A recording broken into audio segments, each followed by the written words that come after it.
Lord Fowler, I just wanted to ask you a little about the understanding of risk in 1983. And I'm not now talking about the risks of AIDS, but the risks to those with bleeding disorders of not having access to factor concentrates. You used a phrase yesterday in your evidence of, and this was when you were talking about Dr. Galbraith's letter, Dr. Wolford's response, and the decision of the Committee on the Safety of Medicines. You used the phrase greater risk of bleeding. You got to a position where there was a greater risk of bleeding. What did you mean by that? Well, that was the advice that was given to me by my own medical experts, and as I remember, given to me by the committee itself, that there was a greater risk, I think, in terms of quantity of what might happen than if we had a ban, which is what Dr. Galbraith was proposing, which was a ban on all imports. So, I don't think there's any evidence that you yourself received advice on this issue in 1983. I think that's probably correct. So I'm going to ask you some questions, in a sense, on a hypothetical basis or about what should have been the position. Would you agree that it was important that those who were involved in the decision-making, Chief Medical Officer and his medical staff, or the Committee on the Safety of Medicines, or whoever it might be, it was important that they should have a clear and accurate understanding of what the risks were for haemophiliacs? Yes. And the reason for that, would you agree, is because it might dramatically affect how you weighed the advantages and disadvantages of taking action. If, for example, the evidence suggested that people with bleeding disorders were going to die in large numbers from cerebral hemorrhages if there weren't factor concentrates, that might tip the balance one way. But if, on the other hand, the evidence suggested most bleeds were not life-threatening or there were other ways of managing them, that might tip the balance the other way. Would you accept that as a matter of principle? Yes, as a matter of principle. So an accurate understanding of the risks to those with bleeding disorders would be key to the decision-making process. It would be a very important part of it. But that would be an important part of my medical advisors. And I don't think that you would necessarily expect ministers to have that kind of detailed knowledge. But you would certainly expect your medical advisors to have such. And so if, and again, this is a hypothetical, I stress, it'll be a matter for submission and decision by the chair in due course. If the decision-making of the Committee on the Safety of Medicines or of others proceeded on the basis of an incomplete or factually inaccurate understanding of the risks for haemophiliacs from withdrawing factor concentrates, that would be a matter for considerable concern. It would be a matter for concern and for consideration first, because it would seem to me on the face of it that there was less chance of that happening with a group of experts who were considering this than relying on the judgment of one man. That was the point, really, of my evidence yesterday. And I think it was the point of what we were saying. And just so that there's no misunderstanding about why I ask these questions, Lord Fowler, and this is really just for your information rather than anything else, it may be said in due course that the Committee on the Safety of Medicines might have proceeded upon the evidence of one man, not Dr. Galbraith, but Professor Bloom, and have received an inaccurate or incomplete understanding of what the risks were to haemophiliacs. So that's the reason for asking those questions. I understand you yourself, however, didn't have, as a matter of fact, any involvement in that process. I did not. Can I come then to, and still I'm afraid in 1983, but the Council of Europe recommendations. Yep. If you want to remind yourself by reference to your witness statement, Lord Fowler, which is at WITN 0771001, and it's page 111. Yep. Come up on the screen in a moment.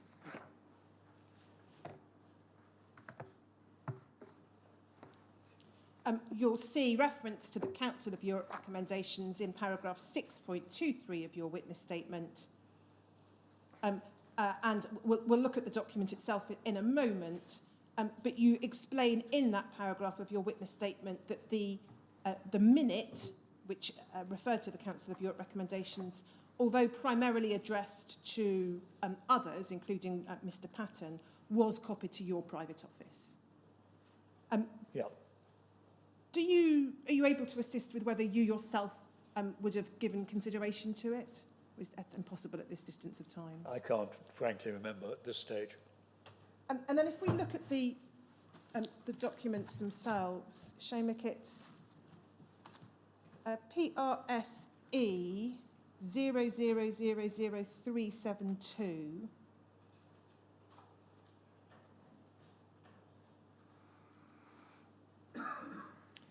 So this is, these are the recommendations of the Committee of Ministers of the Council of Europe.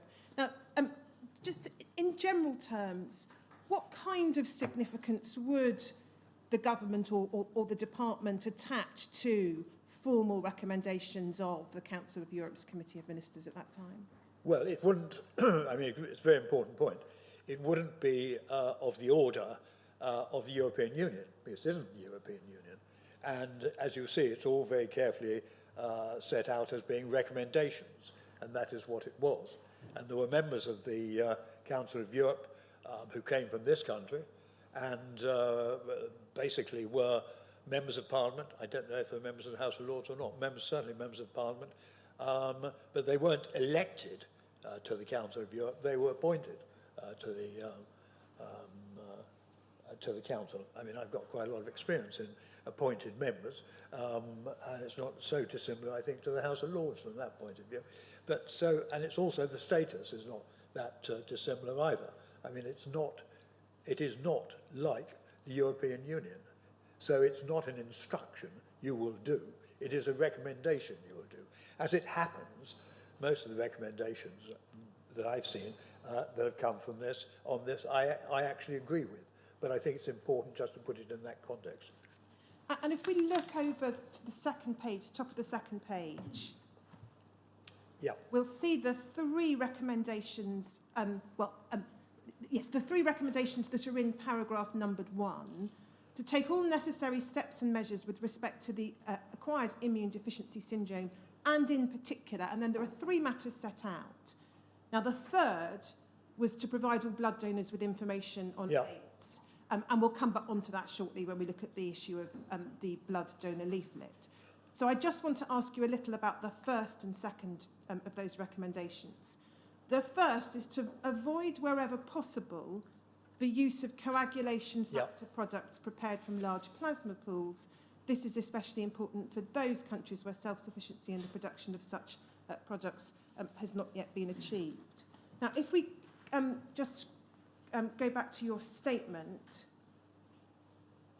the same paragraph as we had before.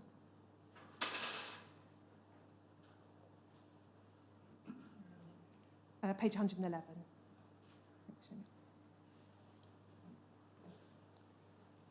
What you say in the last sentence of paragraph 6.23 is that the operative phrase was wherever possible. It was clearly not possible with the UK's heavy dependence upon imported blood. I think on a point of clarification, you mean imported blood products there. I do. So that was your observation. As I understand it, just saying it wasn't possible to comply with this recommendation. Is that right? No, the recommendation is clearly wherever possible. And what we are saying is that at this particular point in time, it wasn't possible. And it might have been regrettable, and we've been through some of the factors on that. But at that point, there was no question that we couldn't just press a button and do it. I mean, that was the fact of the matter, and so it didn't meet the criteria of being possible. If we just go back then to the text of the recommendation, Seamus, so PRSC 40372, second page.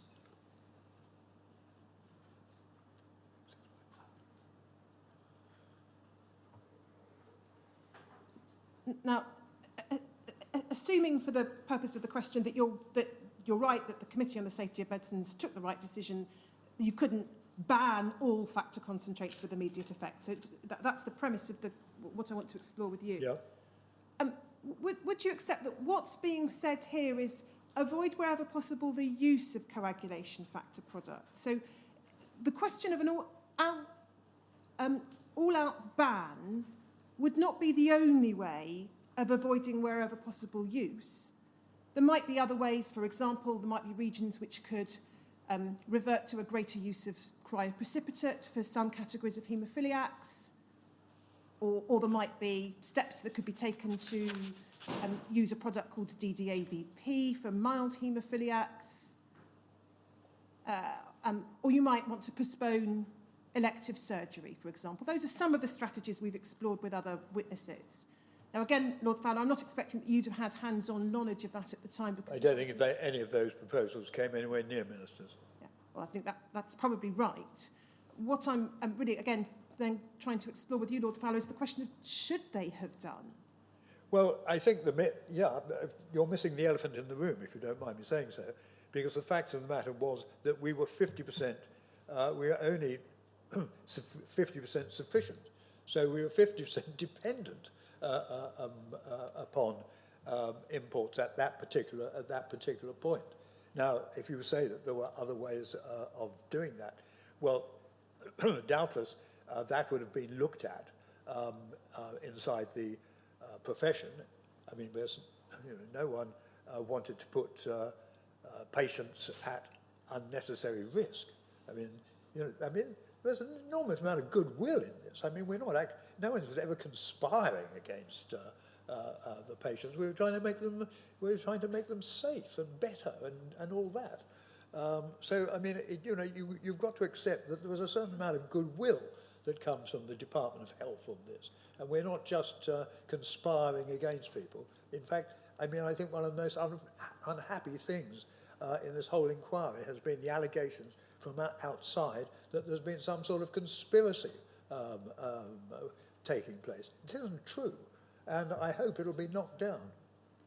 Well, if we can just concentrate on the question of what the department should have done in 1983. Yeah.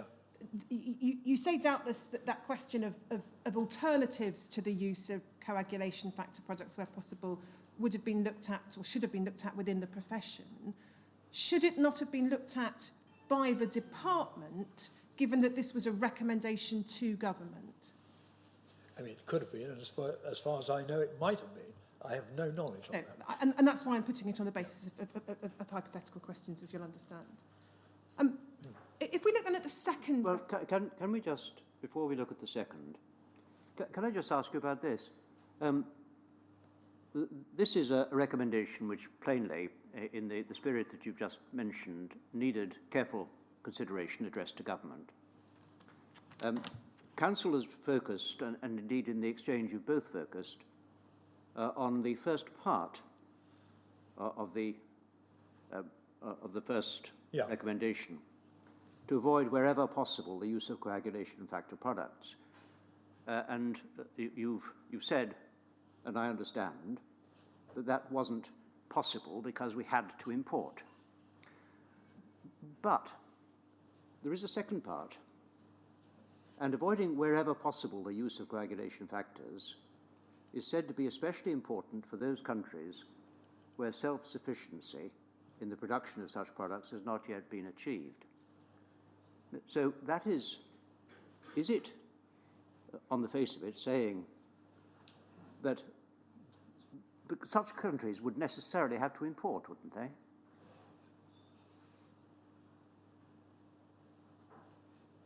Yes, I think so. So countries which import coagulation factors are being recommended to avoid wherever possible their use. Is that what it seems to be saying? I think it's a bit obscure what they are trying to say, frankly. I mean, I don't think that's the best piece of drafting I've ever seen. But it's obviously important to the use of coagulation factor products prepared from large plasma pools is best avoided, and that has particular strength for those countries where self-sufficiency in production of such products has not yet been achieved. Well, that just follows on, I think, from the first sense. I'm not sure what else it adds. I think what one may read the exchange you've just had with Council in this way. You might have been saying, well, wherever possible, it wasn't possible for us because we had to import 50%. But that would miss the second part of the recommendation, which says it's especially important, not just important, but especially important for those countries which have to import, let's say, 50% or more of their product, to avoid the use of the product. That it seems to be a way, at least. You mean it's underlining the first point? Well, it underlines the point that it isn't, the words wherever possible isn't a get-out clause for countries which say, well, we have to import it, we have no other choice. Because it's not really addressing importation. No, it's not a get-out. It's addressing use. It's not a get-out clause, and we don't intend to use it as a get-out clause, and never have used it as a get-out clause. But it is an explanation of the position we were in. We were 50% dependent upon exports from the United States. I mean, that was the fact of the matter. Now, I might regret that as an incoming Secretary of State, but that was the position that we were in, and we in my evidence, I tried to state that. I think it does look at the moment to me as though the wording emphasises the point the Council was putting to you. I appreciate that it didn't cross your desk at all. It's just a matter which, if it was to be dealt with within government, which it should have been, given the recommendation was to government, arguably, then the medical division would have been seeking to give, to encourage, wherever possible, less use. Yes, and as far as I know, they may well have been, but I'm afraid you're going to have to ask the medical division on that, and to see whether that was the position there. But it wasn't, as you rightly say. This was not something which came across my desk. Yeah, thank you very much. And then if we just look at the second recommendation, Lord Fowler, so this is a recommendation to, in particular, again, the opening words in paragraph 1, to inform attending physicians and selected recipients such as haemophiliacs of the potential health hazards of haemotherapy and the possibilities of minimising these risks. So it's a recommendation that government should essentially provide information to both doctors and relevant cohorts of patients, for our purposes at this stage, those receiving blood products, about both the risks of that treatment and possible ways in which those risks could be minimised. And selected recipients as well as physicians. Yes, exactly. So haemophiliac patients. Yeah.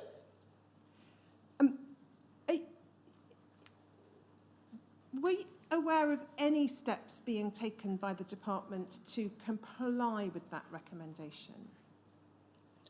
I can't actually reel off a list of that, but it seems to me that it comes back a bit to what we were talking yesterday about no conclusive proof. My view on this is quite clear. I mean, I think that we should be as open as possible. You should have open government in this sort of thing. I was brought up as a journalist for the first decade of my life after university, and then I went into politics. But my strong view is that open government is the only and best way of doing it. And open government means informing people. I have to say that we're now reverting to yesterday, but I have to say that people who disagreed with that, I suspect, might well have been taking it for all of what they considered the best reasons, that they didn't want to alarm people, etc., etc., that kind of argument. But I think that the greater good is to be open. And so again, I'm going to deal with this on a, as it were, a general principle basis, because you weren't involved in the actual decision making, but the kind of steps that the department should have been taking in response to this recommendation would be ensuring that those involved in treating people with blood products, whether by means of a CMO letter or some other communication, had the most up-to-date and accurate Yeah. information about those risks, and ensuring, obviously not by interfering in the individual doctor-patient relationship on a one-to-one basis, but ensuring as much as the department could that patients themselves were being told both of the risks and of the ways of avoiding them. Yes, it was a general, it's sort of general attitude, really, a general policy in this area. But as you rightly mention, taking account of the fact that the department, again, were in a slightly sensitive position, as much as they couldn't instruct people to do this. They could suggest, they could, I think, propose, but they certainly couldn't instruct. But that doesn't preclude making the points that I've just made. And so there might be a number of ways in practice the department could do this. It could produce a leaflet. Or the CMO could write round. Or the CMO could do a The most sensible thing in all this is for the CMO to have written round, which is exactly what happened when we went to Donald for our CMO, when the CMOs changed. But that is the leadership that we could have exerted from the centre, no question. And if no such steps were taken, and again, that might be a matter for submission in Yes, well, I mean, I don't know whether if they I were understand or what. that. If no such steps were taken, would that have been a failing on the part of the department? I'd like to see the evidence on that. I'm not giving a blanket answer to that.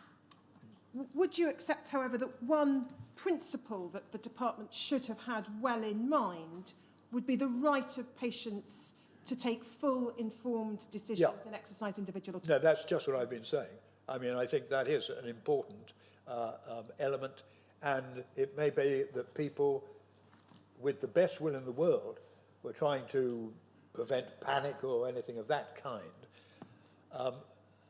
But it is possible to prevent panic and at the same time being open, and that should have been the general policy.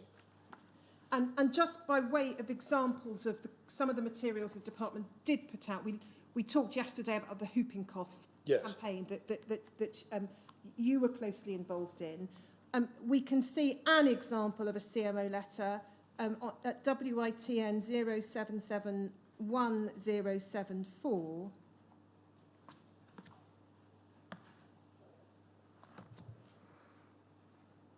This is October 1982, and it's about the hepatitis B vaccine. So it's one of the CMO's Dear Doctor, it's the CMO and the Chief Nursing Officer together, one of the Dear Doctor, Dear Nursing Officer letters. And if we can just look, we don't need to look at all the enclosures, but we can see it provides information about risks in the second paragraph in outline terms. And then in the third paragraph, makes clear it's not instructing documents, whether or not to give the vaccine will be for the individual doctor to decide, but then goes on to give advice. So this is an example of the kind of information that the CMO could, in the 80s. It is an example, but I have to say I think it's a fairly rare example, certainly in the papers that I've seen. Yes. But again, one is struggling. In the papers that I have seen may not be the complete papers. And we're all struggling under that particular burden. Now, if we can take that down, thank you. If we then come, I think, briefly to the meeting of the Biological Subcommittee of the Committee on the Safety of Medicines, 13th of July. Yeah. You've already referred to it in your evidence, Lord Fowler, and I'm not going to ask you about the substance of the decision because, again, you were not involved at the time, and I think you've not seen the material that was before the committee. So I've just got a couple of questions really about process and general principle.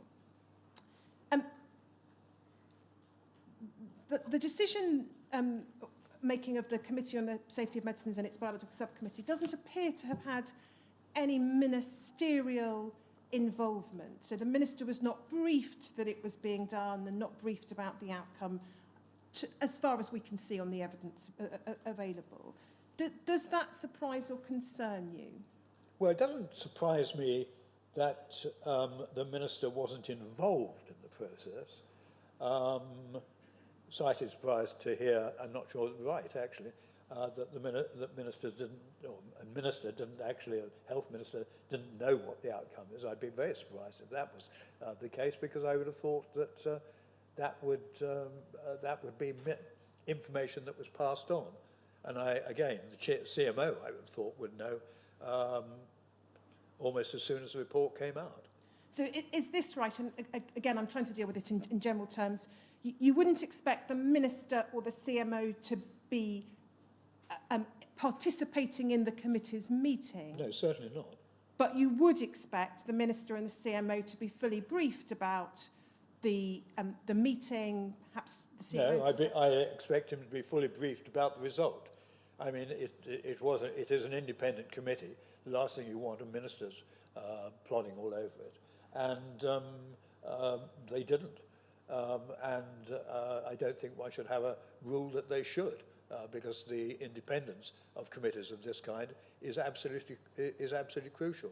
But there comes a point when you reach the end, the secrecy goes, and you can actually tell ministers or tell the CMO of what has taken place and what the findings are. That seems logical. And I think yesterday you agreed, again, as a matter of general approach, that part of the role of ministers will be to challenge, to ask questions, yes, to explore alternatives. And you need to know what decisions are and aren't being taken in order to do that, don't you? And to make any statement that is required, you need to know that. And you need to know if, I mean, it is an independent committee. It doesn't mean to say the independent committee is something that the government will agree with. I mean, places littered with committees that not health committees particularly, but committees generally over the years, where governments have had a disagreement here or a disagreement there. But yes, a certain amount of investigation, challenging, just reading the report and seeing if you agree with it. And obviously the committee's decision was taken in July 1983, so taken at a particular point in time and on the basis of whatever information was put before it at that point in time. Would you have expected that question of whether concentrate should be banned, or whether some conditions or limitations should be placed upon their use from the licensing perspective, would you have expected that to be revisited at a later stage? This was in what year? July of 83 was when the biological subcommittee took its decision, which was then endorsed by the committee itself. Yes, I'm not sure that I would expect it, the policy to have been totally reviewed at that time, because in a sense, the biological subcommittee was saying that the policy or the non-intervention was a justified policy, but I wouldn't expect them at that stage to be going in. No. No, I'm sorry. My question wasn't sufficiently clear, and again, sometimes it's the problem with general or hypothetical questions. But the decision they take is on the basis of information provided to them in July of 1983. Yeah. As more information became available, for example, the first death of a haemophiliac later in 1983, or information about AIDS having entered the domestic blood supply, or possibly having entered the domestic blood supply, I should say, or becoming more widespread, or indeed the identification of HTLV3. So as things changed, would you have expected the Committee on the Safety of Medicines to want to look at this again? The Committee on the Safety of Medicines to want to look at it again? Or its biological subcommittee? I would expect them to keep pace with the developments, yes, certainly, like any expert committee. And I'm sure the members of it were doing precisely that. We don't have a complete picture at the moment. No, don't tell me. And which is why I need to put it at a general and hypothetical level. Can I then turn to the blood donor leaflet? So the first leaflet. Yeah. And if we perhaps just pick it up by reference to Dr. Walford's evidence to the inquiry. So Seamus, it's INQY 1000137, please. Is that on page 112? No, I think it's page 168. Oh, okay. Well, I'll wait for it. Yes, okay. Oh, I see. Right, okay. Yes, go on. So if we try about page 42, Showmake, electronically.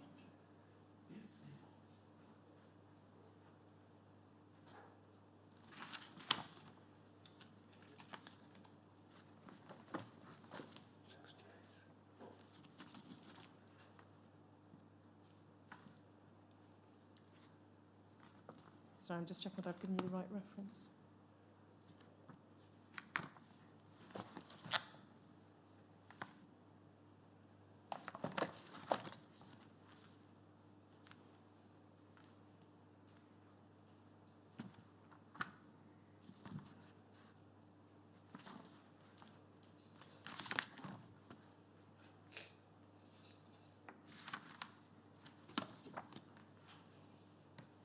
Yes, if we go to the bottom half of the page, Showmake, thank you. And I'm just going to pick it up here in the evidence of Dr. Wolford, Lord Fowler. So bottom of the left-hand side, around line 20, Dr. Wolford is asked about a memorandum from Mr. Winstanley, Yeah. 8th of June 1983, and this is talking about the first draft of the leaflet. And then if we go to the next column, so bottom right-hand side, please, Showmake. I can just pick it up. Line 10, Mr. Winstanley's memo says, I think we can accept your text subject to the comments above, but it's essential to act without delay, as it is the time for printing and distribution seems painfully slow. And then I asked the question of Dr. Wolford, it would appear Mr. Winstanley is already concerned it's taking too long. Dr. Wolford answered, yes, it was. So this is beginning of June. Dr. Wolford thinks it's already taking too long. And we're talking, what are we talking about? We're talking about the leaflet, are we? We're talking about the leaflet Yeah. to blood donors. And that's the first leaflet? Yes, the Yeah, first leaflet. thank you. And you'll see the importance of the position set out in lines 18 to 23, where I put to Dr. Wolford, as every day a week went by, a donor, a high-risk donor, Yeah. might be giving blood, and Yeah. she says yes. And then if we go to the top of the next page, the top of page 169, we can see there's reference to the paper trail, and we pick it up at around line 7. It's the beginning of September by the time the leaflet is ready, I put to Dr. Wolford, that's too long, and she says much too long. Now, I know you've also seen the evidence of Lord Glenarthur in relation to this, and indeed I think probably also the evidence of Lord Clark, but I just wanted to remind you of that. So Dr. Wolford's view and Mr. Winstanley's view, it would appear, was that by June 1983 it was urgent, taking too long. If I can then just give you the dates, Lord Fowler, without taking you to the detail of the documents. A submission to ministers, not to you, but to Yeah. I think Lord Glenarthur. Ken Clark and Simon Glenarthur were dealing with Yes. this, basically. And indeed Mr. Patton as well, I think. Went to Mr. ministers Patton. on the 1st of July of 1983. And then the leaflet was effectively announced and presumably made available in transfusion centres with effect from the 1st of September 1983. So those are the Yeah. headline dates. Now, in terms of your own involvement, there's just one document I want to ask you about. That's PRSE 5049.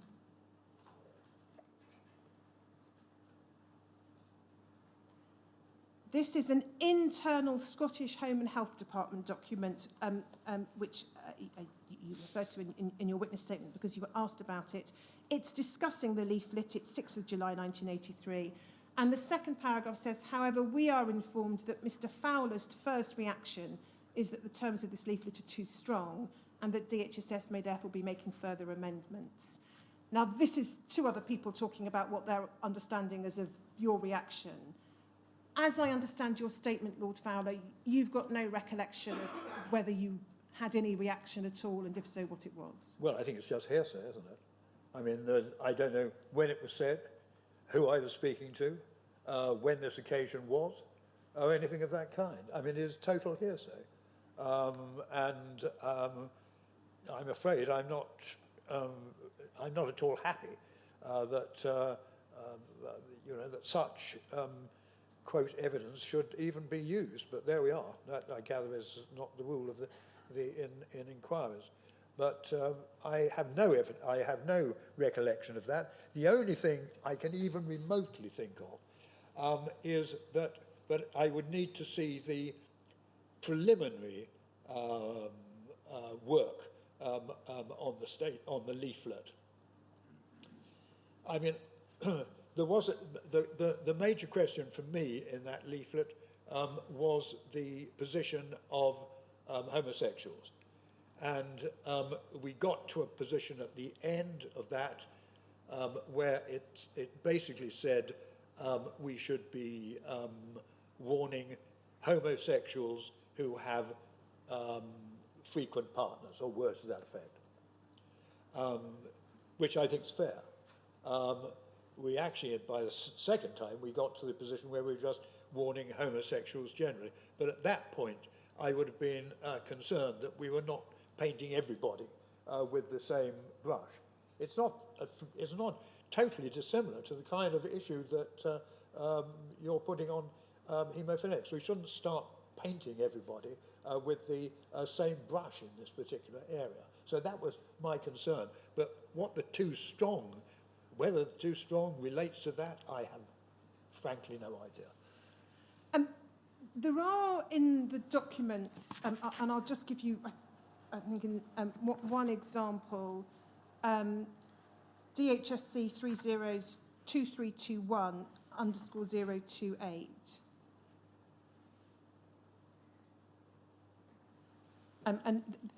Not a document you've seen at the time. This is between the Information Division and I think the Medical Division. But you'll see there in the reference, in the first sentence, a reference to the Minister being very keen to keep the leaflet operation very low-key. And there are a couple of other references around this time to wanting to take a low-key approach. Again, I wanted to ask you about that as a matter of generality. Was it right, in your view, to take a low-key approach, given that it was known by this time that there were cases of AIDS in the UK, and given the importance of preventing AIDS from entering the domestic blood supply? Well, that was Ken's judgment on the issue. I mean, perhaps from my perspective, I would have a rather different view on it. I don't quite see why it should be kept low-key as it happens. But everyone, I think everyone, well, not everyone, but I think that some people, either in the department or ministers, got rather nervous about this leaflet. I think rather unnecessarily, frankly, when you read the leaflet itself. And then the second point goes back to the timing. I showed you Dr. Walford's evidence. Laura and Arthur, I think, also felt it took too long. Would you agree that bearing in mind the officials in early June say this is urgent, for it to take till the 1st of September is too long? It's a pity that August intervened in that, because that was the crucial stage when no one was doing really anything. It went off the boil. And I think that's actually quite difficult.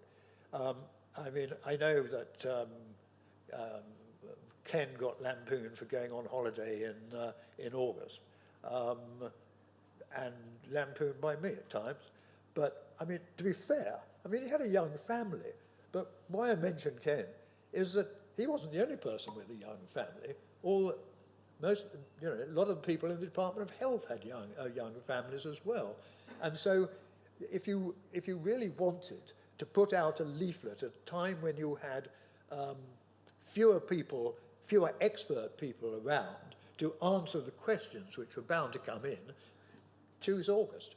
And also, of course, the trouble with August, as an ex-journalist, I might say, that if you actually want to have no impact at all, you put it out then. I mean, governments are usually criticised for putting things out in August because they can hide it then. Everyone's on their beaches, and they're not actually concerned about what is being put out. So August, I'm afraid, is in government terms often a no-go month, and I think it was in this particular case. And I mean, we could have ignored all that, but it was important.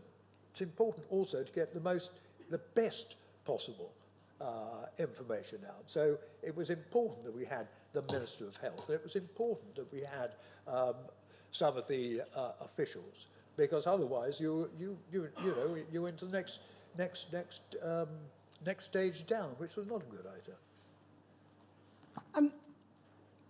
So, is the answer to my question? It did take too long, but that you've given a partial explanation as to why. No, I don't. Well, you say it isn't that it took too long. It's an inevitable consequence of having a sort of August.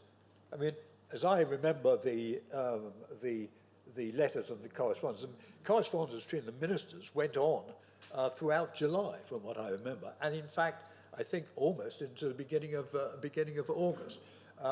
What I'm saying is, under those circumstances, and after the consideration which they gave to this, and everyone took it as a very important leaflet, I think it is not unreasonable to get the presentation of the leaflet right, and they got it on virtually the first day of September. But to do it in August, I think, would have been counterproductive. What are you trying to do? We're trying to persuade the public. Well, actually, in this case, trying to persuade blood donors. Well, you want the most authoritative influence that you can have. What you say about the unavailability potentially of ministers and civil servants in August would... And lawyers, actually, as well, as you well know, because this inquiry actually went into recess in lawyers. So I don't want to make too much of a point about this, but it's not exactly unknown in the British system. No, you're absolutely right in terms of both lawyers and politicians, Lord Fowler. But my point, given that would have been known, and given that we were dealing here with an issue of public health, public safety, that would rather militate in favour of getting everything dealt with before August. Well, if you were content, that is absolutely correct, as long as you were content. And as I was still debating it up until the beginning of August, that doesn't seem to be a very likely prospect. Can I then ask you about another issue related to the safety of the blood supply, but this time about the practice of taking blood in prisons? Oh, yes. And there are 3 documents I'm going to ask you to look at with me. The first, Seamus, is at PRSE 304345.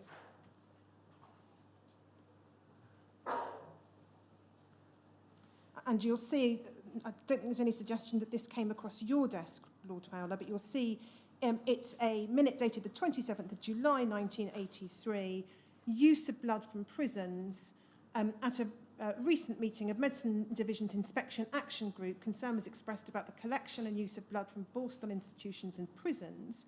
Blood transfusion centres in Scotland were making use of these sources, particularly prisons, and some at least of the English blood transfusion centres were also understood to do so. The group considered this practice to be highly questionable because of the incidence of homosexuals and homosexual activity in prisons and the present unease about the incidence of AIDS among this group of people. The group asked to be advised of departmental policy on the practice of collecting and using blood from Borstals and prisons, and I shall be grateful if you'll let me have a note about this, which I can pass on. So that appears to be the factual position. Yep. The question being posed, what's the department's policy? Who is this from? It's from a J.B. Brown, MB2. I can't off the top of my head remember what division that is within the department. But it's addressed to Mr. Parker, who we know was a civil servant within the Health Services division. And then there is a response on behalf of Mr. Parker in August at PRSC 0004729. So dated the 23rd of August, it's from Mr. Winstanley in the Health Services Division on behalf of Mr. Parker. And he says at paragraph 2, it's difficult to advise any particular departmental policy on the collection of Borstals and prisons at the moment. it is for individual regional transfusion directors to determine how and from where donations are sought in the light of the targets they need to achieve and the number of donors on their panels. And then in the third paragraph, it says transfusion directors have been aware of the dangers of relying too heavily on prisons as a source of donations for some time, i.e. prior to the advent of AIDS as a cause for concern, because of the risk of hepatitis in prisons, also connected with a higher incidence of homosexuality, which can be spread through blood transfusion. Nevertheless, although most regions, especially those with no shortage of donors, may not need to use prisons, there is at least one which has come to view them as a major source of donations in order to meet targets. And then paragraph 4 explains that AIDS is now called into question the wisdom of continuing to do this. There's a suggestion about directors discussing it at the next meeting in September. It's not actually clear whether that happened or not, so I'm not going to ask you about that. And then paragraph 5, second sentence, says we'll obviously need to liaise closely with the Home Office also, since they've in the past been very much in favour of blood donation by prisoners. Now, given that we are by this time in August 1983, and as this sets out, that there was an increased risk in taking blood from prisoners, was, it would appear, something that was known about even before the advent of AIDS, because of the risks of hepatitis, thrown into sharper relief, as this correspondence makes clear, because of the advent of AIDS. Given that, does it surprise or concern you as Secretary of State for Health that blood was apparently still being collected from prisons or borstalls at this point in time? Well, let me say my general position on this, although, as you rightly say, I wasn't involved in it. But my general position would be that for prisoners, one should take every opportunity to bring them back to a normal life, and if that meant that they could make a contribution in this way, then that was good. However, it has to be said apart from that. I mean, you can't just say all prisoners are infected. I mean, that's just, you know, I mean, we're going into generalizations now, which I think everyone would actually resent. I think that the trouble with that theoretical position of mine is that when you're in the confined circumstances of a prison, the whole thing gets, I think, extraordinarily difficult to do, because rumours go around and the rest. And so the safest policy, I'm afraid, and I say it with some reluctance, but I'm afraid the safest policy was to stop it altogether. Unless, I guess, there were particular reasons with some prison governors who might have felt strongly on this and could give guarantees, unless they could give a clear sheet on it. But I'm sorry, this is a long answer, but the overriding interest must have been the safety of the system, the safety of it all, and that, I'm afraid, meant that you didn't collect blood from prisoners. But this was a matter not just for the Department of Health, it was also a matter for the Home Office and what their view on it was. But as you rightly say, I wasn't involved in it, but I think that it would be very, very interesting to know what their view was. But I would have thought the safest policy was not to do it. And there's no evidence, I think, that we've seen of any minister being informed in 1983 that this practice of collecting blood from prisons was still ongoing. Does that surprise or concern you that say, the minister with responsibility for blood and blood products wasn't told about this and asked for his views? Yes, I'd be surprised. I would have thought that the Home Office would have actually been in touch and would have told the department and told the health department about the policies that were being pursued. I mean, that's, after all, what what prison governors are about. And I would be surprised if we weren't informed of that.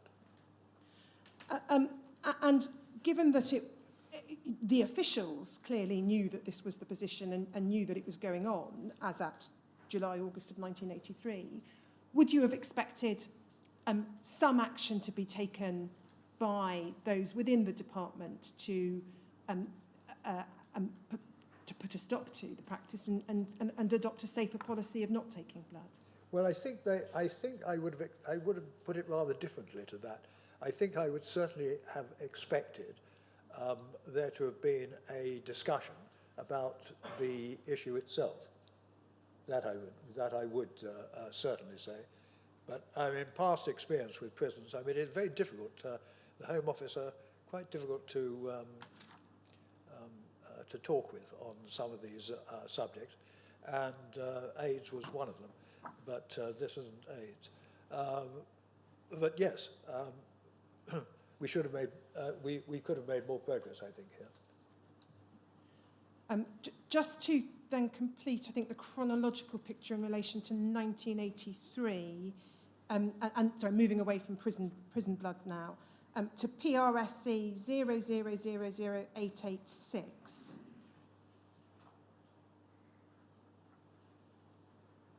Now, this is the 14th of November 1983, and it's a statement by Kenneth Clark.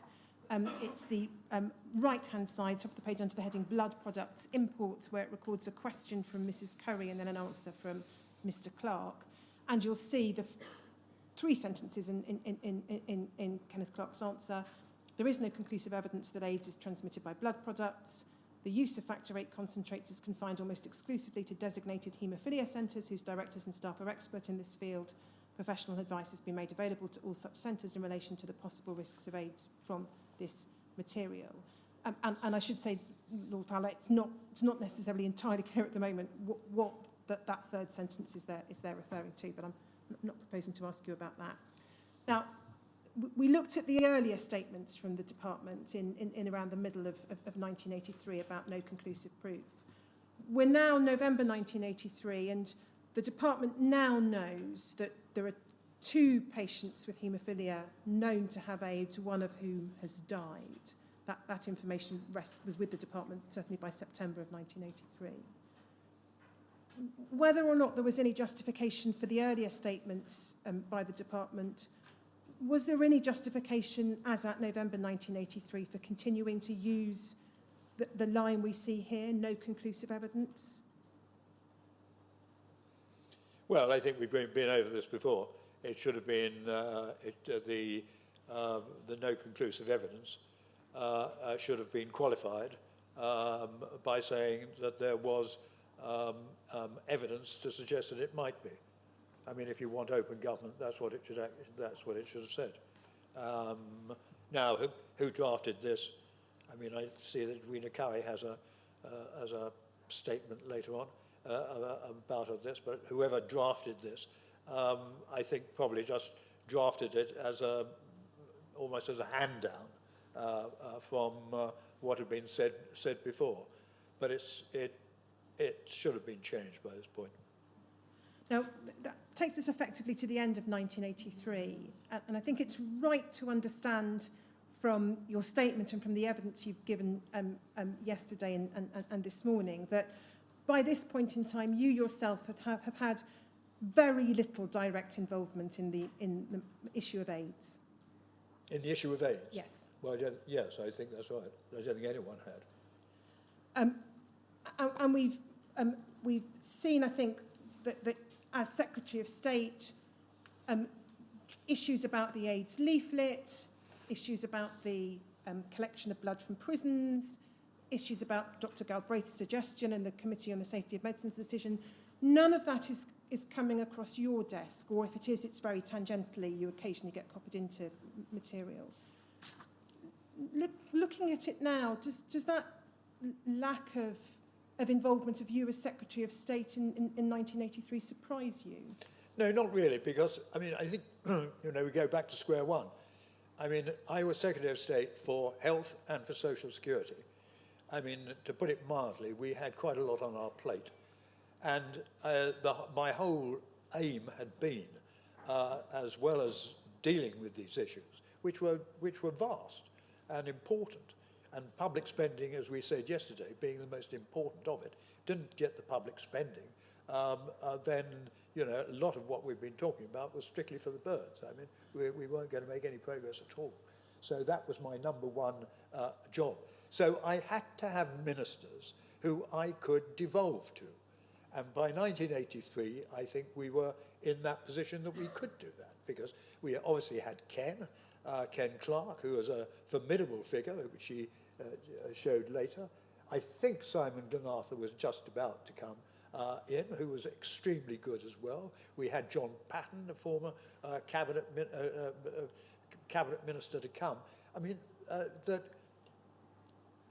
these issues, as you say, AIDS wasn't totally on the agenda at that time, or what it was important, but not to the degree that it became later. So it was sensible that one should try to devolve. And if you ask a Secretary of State of something as big as the Department of Health and Social Security to go into every issue, then I think, you know, it's asking too much. And it's, I don't think any Secretary of State, my experience, has ever tried to do that. Now, I think if we turn to 1984, it's really towards the end of 1984 that we see you starting to become actively involved in the issue of AIDS. So if I can just take you to a couple of documents and then...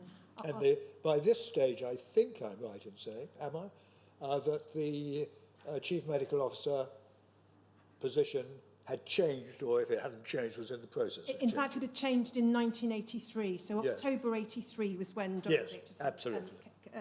Took over. I mean, that's... I mean, so let me say this. I mean, that was one of the most important points in the whole story, because at that stage you then had a Chief Medical Officer who was hands-on, who recognised the importance of AIDS, and who worked well with ministers. And well, it certainly worked well with me as Secretary of State. And it was of absolute crucial importance. Sorry, I interrupted your flow. No, that's quite all right. So what I'm going to show you is the material that we have and that you've exhibited to your statement from late 1984, which shows you and the Chief Medical Officer becoming more directly involved. So we can pick it up at DHSC 0002323_009.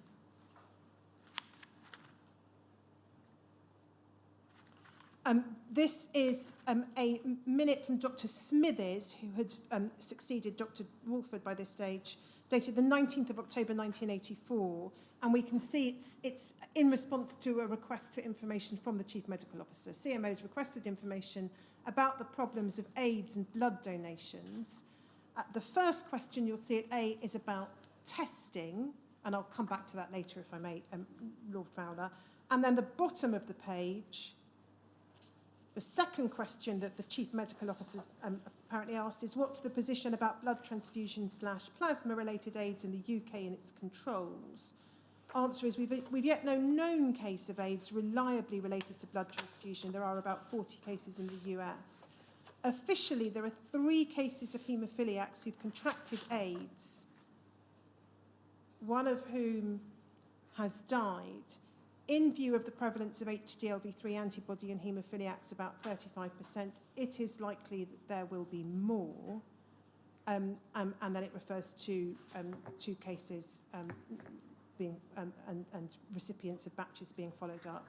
And then if we go to the last paragraph, we'll see it says, the only protection recipients of blood and blood products have from contracting AIDS from donors is the publicity given to the possibility of transmission from high-risk groups, and then reference is made to the leaflet. That's the first leaflet, and then the last sentence refers to a redraft of the leaflet. That's the second leaflet, which I'll come on to briefly later.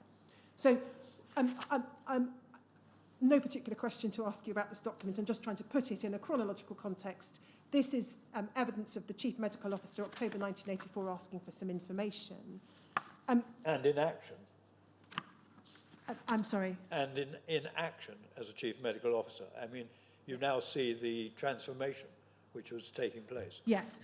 I mean, there may be a question as to why this is taking place in October 84, which is a year after Donald Aitchison had taken over, but I doubt that that's a question I can ask that you'll be able to answer. No, and I think, he needed time to actually find his feet around this enormous department. But when he did, he made it happen. But in terms of then of your own involvement, we can pick it up in November 84 at DHSC 0002309_053.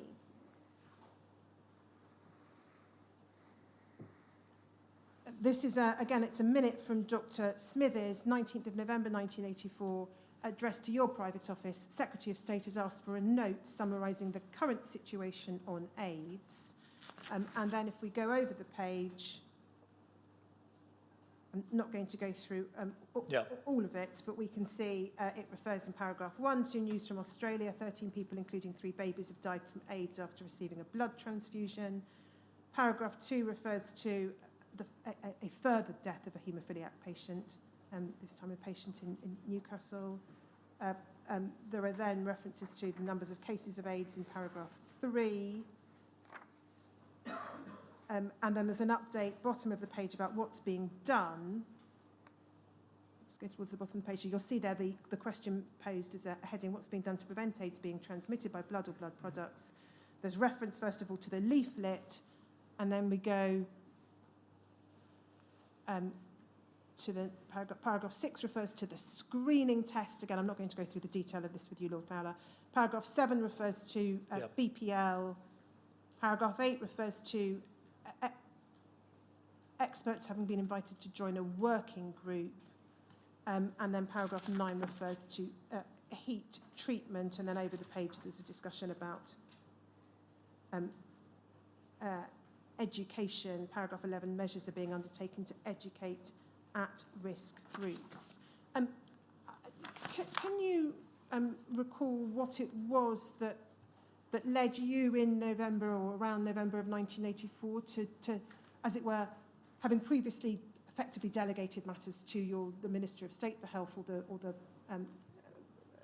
Lord Glenarthur, to become directly involved yourself? I think it was a growing realisation that this was a fundamentally important fundamentally important issue, and that what I needed was a summary of what the position actually was at that moment. It was something I did in other departments as well, asked for situation reports.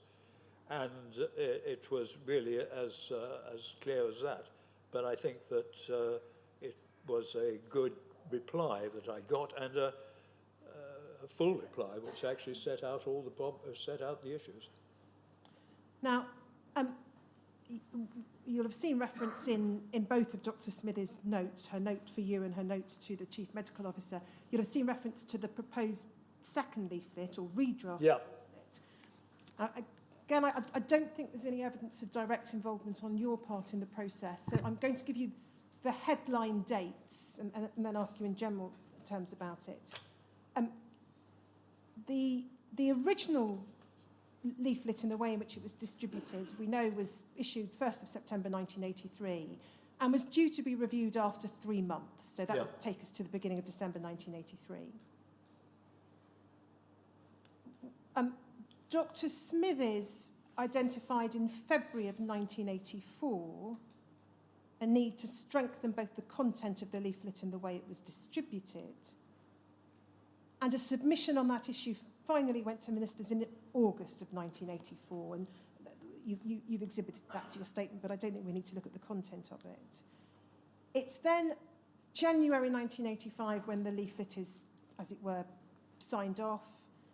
And the 1st of February 1985, and again, you've exhibited, I think, the relevant press release to your statement when it's issued. That is, on any view, far too long, is it not? Yeah, it's too lengthy. We should have been able to do better than that.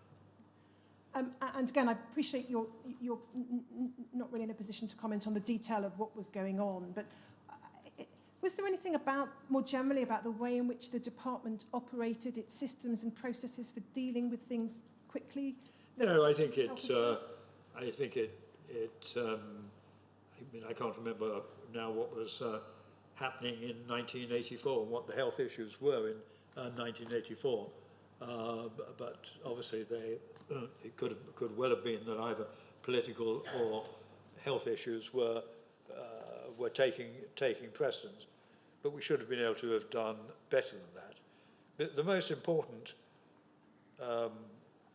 change from the first to the second was that one that I was referring to earlier, which was that rather than this very proper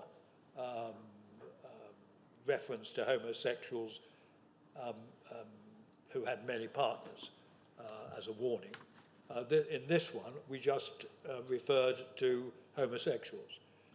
It was unfair on the people who'd been in loving relationships for years, but there we are. That was the price that had to be paid. But it was an important leaflet, and it should have obviously have come quicker. But yeah, I can't actually. I think we had 3 ministers working on this. I'm not sure that to have a fourth doing it would have speeded up the process. Can I just pick you up on one point in relation to or pick up with you, sorry, on one point in relation to the wording of the leaflet? Yeah. You've exhibited it to your statement NHBT 0096480022, please show me.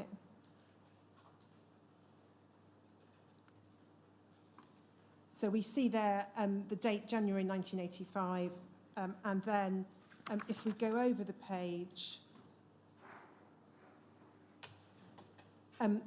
the question, so the second box, who is at risk from AIDS? Yeah. One, practising homosexual and bisexual mates. Exactly. So it does, well, I just wanted to explore that with you briefly, if I may. It's one of the questions I've been asked by co-participants to raise with you.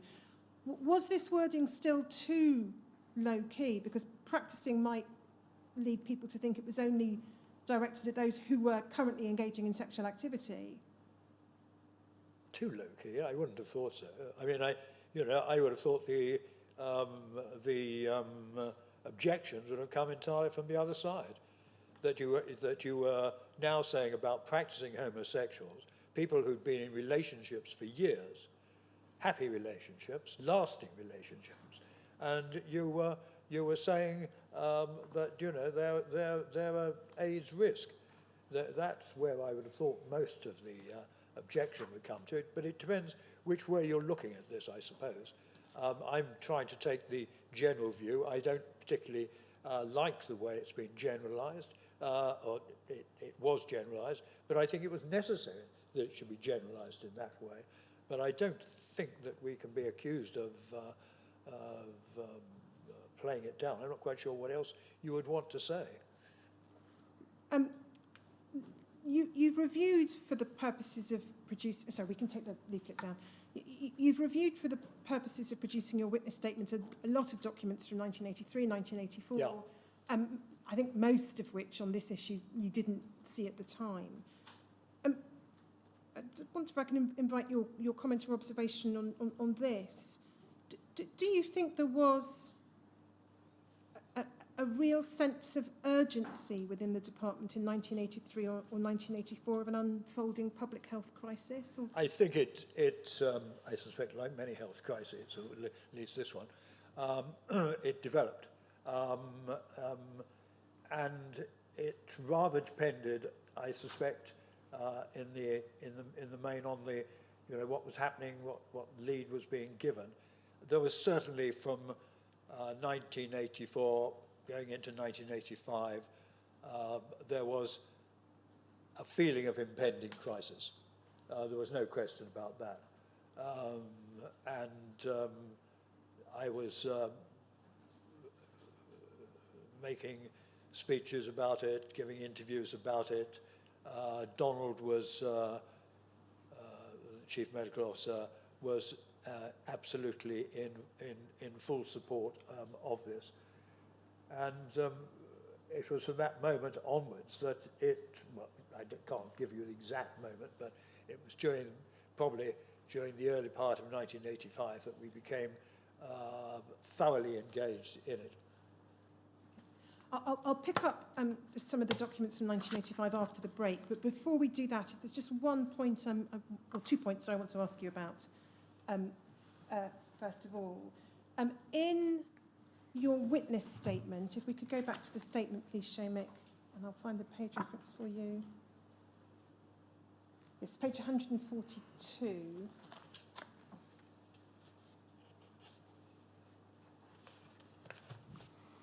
Yeah. Paragraph 6.88. Yeah. You say this: the inquiry asks about the decision to form the EAGA, E-A-G-A, that's the Expert Advisory Group on AIDS, and why this had not been done sooner. EAGA was convened by the Chief Medical Officer with wide terms of reference. The available records do not help to explain exactly the thinking behind the formation of the new group. And then you've referred to an extract from Sir Donald Aitchison's autobiography, and I think we can take it from here rather than look at the document which we looked at yesterday, where you say Sir Donald gave this explanation of the formation of the group. As far as AIDS was concerned, HIV/AIDS was concerned, a few cases of what was already seen as a fatal virus infection associated with infected blood and sexual intercourse had already occurred prior to my appointment. I decided that the implications of the infection were so serious and our knowledge so limited that I should seek expert advice as soon as possible. The Expert Advisory Group on AIDS, EAGA, was set up, and having met 7 times in 1985 and regularly thereafter, it made a series of recommendations, which led to more effective control of HIV/AIDS within the UK than in any other country that had links with the African continent. Now, it may be that you won't be able to assist in relation to this, Lord Fowler, but given that you've helpfully drawn our attention to Sir Donald's account, EAGA's first meeting, as I understand it, was on the 29th of January 1985. Sir Donald, I think, started his work as Chief Medical Officer in October of 1983. That doesn't appear to be consistent with seeking expert advice as soon as possible, does it? No, but he, he came to the conclusion, after sensible consideration, that he needed this expert advice.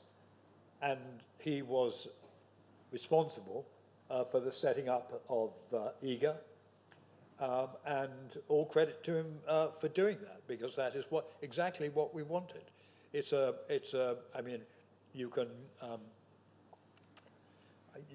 quibble about a few months, but the fact was that he was making the right decisions, and he was taking the whole issue forward. And at last we had someone who was doing that. That was the importance of Donald Aitchison as Chief Medical Officer. He was totally committed to it, and then everything that follows from then onwards is a exposition of that. But you can't assist us as a matter of fact with why it wasn't set up in late 83 or 84, for example? Well, he wouldn't have been late 83, I don't think. He wouldn't have set it up then. He could have set it up, I suppose, in 84, but I imagine, I mean, he did have the whole of the health department to look after at this stage. I imagine that he was taking issues in order a bit. But from that moment onwards, he says in his book, HIV and AIDS was his #1 issue. And so he totally transformed the position as far as medical advice was concerned. So probably a good point at which to break. We've just gone past 11:15. Yes, it is. Shall we meet again then at 10 to 12? 10 to 12.